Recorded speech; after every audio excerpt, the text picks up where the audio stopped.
Qual é a diferença entre um lobisomem alfa, um verdadeiro alfa e um alfa aprimorado como o Deucalion? Nesse vídeo eu vou te explicar a diferença entre os três e até vou te provar qual deles é o mais forte, apesar da resposta ser meio óbvia. Antes, só te agradecer aqui rapidão pelo seu gostei e por sua inscrição, cara. Na boa, isso já me ajudou demais. Bom, vamos lá, né? Lobisomens alfa. No universo de Teen Wolf, se um beta ou um ômega mata um alfa, ou caso um pai ou mãe de um beta morra por uma causa natural ou por um acidente, esse lobisomem se torna um alfa. Além de todos os poderes adicionais, que a gente vai falar daqui a pouco, a maior diferença mesmo entre ômegas e betas para um alfa são os olhos. Tá aí um bom tema de vídeo, o significado dos olhos em Teen Wolf. Mas enfim, os olhos dos alfas são a marca registrada do seu status como alfa, o vermelho brilhante. E é também aqui que está o maior diferencial dos alfas normais para os alfas aprimorados. Daqui a pouco você vai entender. Quando o lobisomem se torna um alfa, ele ganha quase que automaticamente muito mais força, velocidade, seus sentidos se tornam ainda mais sensíveis e seu processo de cura fica ainda mais rápido, como demonstrado pelo Derek após ser rasgado pela Cora e pelo Boyd na terceira temporada. Fora que quando o lobisomem ascende ao posto de alfa, o seu lado monstro, o seu lado animal é muito, mas muito mais intenso. Mesmo alguém com tanto autocontrole como o Scott tinha problemas para controlar a transformação quando ele se tornou um alfa. O Ita e o Aiden até explicam para o Scott que para se transformar agora que ele era um alfa, ele tinha que se entregar, ser um monstro, ser um animal. Exatamente tudo que o Scott temia. E a parte pior é que mesmo assim, ele não podia se deixar levar, ele não podia se deixar ser dominado, pois aí ele ia ficar igual o Peter. É bem complicado. E um detalhe aqui nessa aula, vamos dizer assim, que o Ita e o Aiden deram para o Scott sobre alfas, é que eles falam uma frase muito bacana: o controle é superestimado. Enfim, com a ascensão até o status de alfa, os lobisomens ganham habilidades exclusivas ou quase exclusivas. Lembrando que as habilidades que eu vou listar aqui valem para todos os alfas, tá? Sendo eles aprimorados ou verdadeiros também. E a primeira delas é a capacidade de compartilhar memórias, apenas perfurando a nuca da pessoa em questão com as garras. Admito que essa não é uma habilidade exclusiva dos alfas, até porque o Peter e o Sebastian também tinham essa habilidade, mesmo eles sendo ômegas. A segunda habilidade dos alfas é a concessão de poder, ou a mordida, sendo mais específico. No mundo de Teen Wolf, um alfa, através de sua mordida, ou em casos muito raros, através de um arranhão das suas garras, ele é capaz de transformar um humano em lobisomem, ou despertar as habilidades de um ser sobrenatural. Como exemplo, a Lydia, que é uma Banshee. Só que tem um detalhe aí nessa transformação, tá? A mordida, ou melhor dizendo, a transformação, reflete a personalidade da pessoa. A Kate, o Jackson e o Sebastian, mais especificamente o Jackson, são exemplos de pessoas que foram transformados, porém a forma deles não veio como de costume. No caso do Sebastian, que bebeu a água da pegada de um lobo, ele se transformou num lobo demônio. Já a Kate se transformou em uma Nagal, uma mulher jaguar, um tipo de metamorfo forte o suficiente para peitar um alfa. E o Jackson se transformou em um Cânima, um tipo raro de metamorfo. E um extrazinho aqui é que o Garrett pode ter sido um reflexo disso. Pode ser que ele tenha sido mordido por um alfa, mas a forma que ele assumiu não foi de um lobisomem, e sim de um Lordman. Mas claro, é só uma teoria, tá? O terceiro poder dos alfas é um rugido capaz de fazer metamorfos de classes inferiores se transformarem ou vice-versa. Esse rugido também é capaz de assustar outras criaturas sobrenaturais, até mesmo berserkers, metamorfos movidos por pura fúria. Quem não lembra do rugido mais forte que o Scott já deu?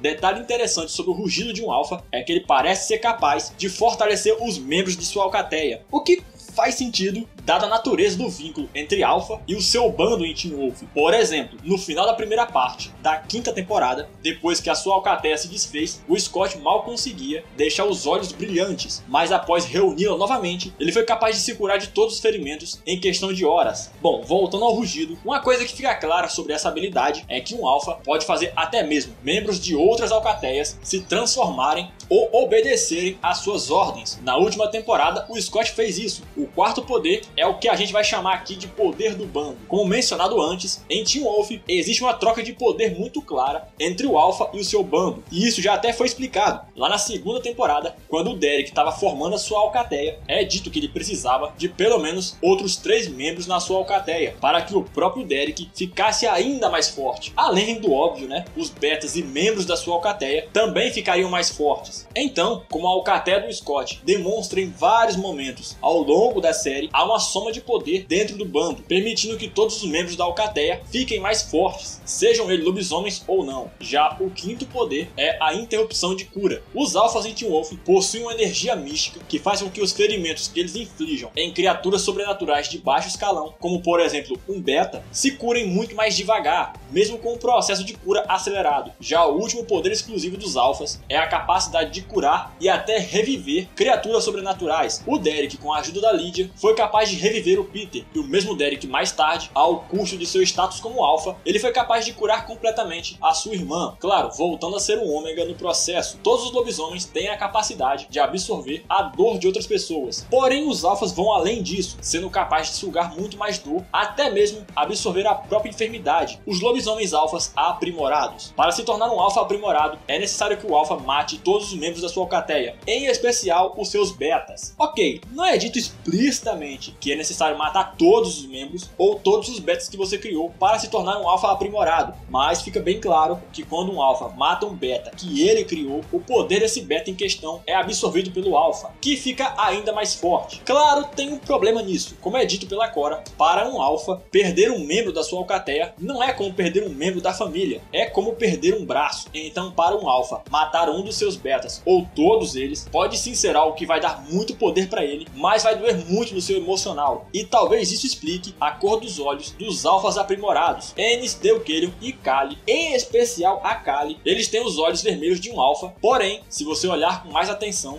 vai notar que os olhos deles não têm brilho, é um vermelho sangue, e isso parece ser o reflexo de matar um dos seus betas. Parece que essa morte tira um pouco do brilho dos olhos deles, o que faz sentido, pois um dos conceitos mais incríveis de Teen Wolf é pautado em cima disso. Os olhos azuis são um reflexo de alguém que matou um inocente. Além do mais, os alfas aprimorados são muito mais fortes do que os alfas comuns, ou até mesmo dos alfas genuínos, já que eles absorveram o poder de seus betas no processo, o que nos leva à transformação do Deuquelion, o que foi conhecido por muito tempo como o Lobo Demônio. Acredito eu que aquilo que ele se transformou seja um reflexo da sua personalidade, combinado com ele ser um alfa aprimorado, mais um plus do Deuquelion ser um alfa de uma alcateia de alfas, o que muita gente esquece. Ah, e é bom lembrar disso aqui, tá? Ethan e Aiden tecnicamente não eram alfas aprimorados, pois como eles contam, ambos mataram toda a sua alcateia e depois eles mataram seu alfa, ou seja, eles não mataram e absorveram o poder de betas que eles criaram. Na verdade, eles nem tinham betas para isso, os verdadeiros alfas. Vamos agora pro tipo mais puro de alfa, mas também o que gera mais dúvidas dentro da fandom, os verdadeiros alfas. Como o Scott é o único exemplar que a gente tem, vamos usar ele como base. E o grande diferencial é que esse tipo de alfa alcança esse status sem precisar roubar o poder de outro, por puro mérito próprio. A ideia de que o Scott estava se tornando um alfa foi plantada desde o início da segunda temporada, pois o Scott sempre foi um líder nato, sendo um alfa entre aspas, mesmo quando ele não era um. Nesse tipo de alfa, o status de alfa, né, é muito mais um mérito do que um símbolo de poder, já que alcançá-lo exige muito mais força de caráter do que poder ou força do lobisomem. Em muitos momentos, o Scott se colocava em perigo por outras pessoas que, muitas vezes, até o desprezavam, mas quase sempre o Scott achava uma forma de salvá-los. Além, é claro, da rara qualidade de liderança do Scott. Ele sempre se colocava à disposição de achar uma forma de salvar todos, não porque ele gostava de ser o líder, mas porque em vários momentos, até membros de outras alcateias, como o Isaac, por exemplo, preferiam ouvir muito mais o que o Scott tinha a dizer do que o seu próprio alfa. Na verdade, cara, até o Derek, que era um alfa na segunda temporada, gostava de ouvir o ponto de vista do Scott. E o Deuquelion tinha muito interesse no Scott, pois é extremamente raro aparecer um alfa genuíno. E então chegamos no diferencial que deixa o Scott imune às garras do Belasco. O poder de um alfa genuíno só pode ser tomado formado ou herdado por um beta criado por ele. Para exemplificar isso, lembre-se que o Peter queria matar o Scott na 4ª temporada para que o Liam herdasse seu poder de alfa e então o Peter pudesse matá-lo, assim se tornando um alfa de novo. Outro exemplo foi o Theo manipulando o Liam para que ele matasse o Scott e se tornasse um alfa. Ou seja, além do Liam e da Hayden mais tarde, ninguém pode roubar o poder de alfa do Scott. No caso do Liam, eu acho que ele já vai se tornar um alfa genuíno, pois ele já tem as qualidades necessárias. Se você olhar bem, ele já até formou a sua alcateia. E falando em alcateia, essa parece ser a principal força dos alfas genuínos, mas também a sua maior fraqueza, pois fica muito claro como eles são ligados ao seu bando. O Scott ficou extremamente fraco quando a sua alcateia se desfez, e além disso, o vínculo entre um alfa genuíno e o seu primeiro beta é tão forte como o vínculo de um pai e filho, se não mais forte, como afirmado pelo Gerard, que disse que se o Liam morresse, isso quebraria o Scott completamente. Pois é um poder belo, mas tem um preço.